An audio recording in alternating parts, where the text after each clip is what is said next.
हम भारतवासी जब घूमने की सोचते हैं तो शिमला, मनाली, मसूरी, माउंट आबू, गोवा और अंडमान जैसी जगह सोचते हैं। आपको जानकर हैरानी होगी कि इन सभी जगहों का विकास अंग्रेजी शासन के दौरान हुआ था। हम आज भी इन्हीं जगहों पर घूमने जाते हैं, किंतु जो अंग्रेज भारत में घूमने आते हैं वे मथुरा, वृंदावन, काशी, हरिद्वार और ऋषिकेश जैसी जगहों पर आध्यात्मिक अनुभव के लिए जाते हैं। हम भारत के लोग ही आज आध्यात्म से दूर हो चुके हैं। हम इन जगहों पर जाते भी हैं तो केवल फोटो खिंचवाने के लिए, जिसे हम व्हाट्सएप स्टेटस या इंस्टाग्राम पर डाल सकें। हमारा बस चले तो हम मंदिरों के गर्भगृह में भी फोटो ही खींचते रहें। भगवान का क्या है, उन्हें तो हम फोटो में कैद करके ले जाएंगे और जब चाहे तब दर्शन कर लेंगे। टेक्नोलॉजी का इस्तेमाल अपनी जगह है, किंतु आध्यात्मिक अनुभव नाम की भी कोई चीज होती है जिसे हम भारतवासी भूल चुके हैं। हमारी भक्ति केवल 2 से 4 भजन गुनगुनाने और 1 से 2 प्रवचन सुनने तक सीमित रह गई है।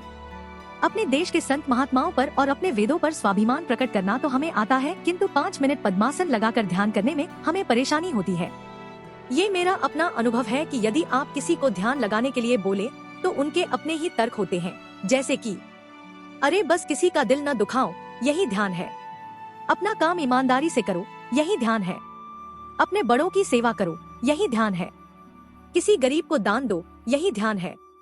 सुबह शाम दिया जलाकर भगवान का नाम ले लो, यही ध्यान है। सत्य यह है कि ये सभी परोपकार और अच्छे आचरण के कार्य हैं। इनका ध्यान से कोई लेना देना नहीं है। यदि केवल इन्हीं कार्यों से आप उस परम स्थिति को प्राप्त कर सकते तो ध्यान योग की कोई आवश्यकता ही ना होती। यही हाल मंदिरों में भी होता है। वहाँ जाकर हमारा प्रथम लक्ष्य प्रसाद चढ़ाना और भगवान से कुछ मांगना होता है।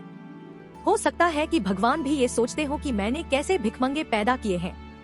जिस मनुष्य को मैंने करोड़ों वर्षों के क्रमिक विकास यानी एवोल्यूशन से बनाया है, जिसे सबसे बढ़िया हाथ पैर दिए हैं, सबसे विकसित मस्तिष्क दिया है, वो अब मुझसे पैसा, नौकरी, ताकत और ना जाने क्या क्या मांगने पर लगा हुआ है।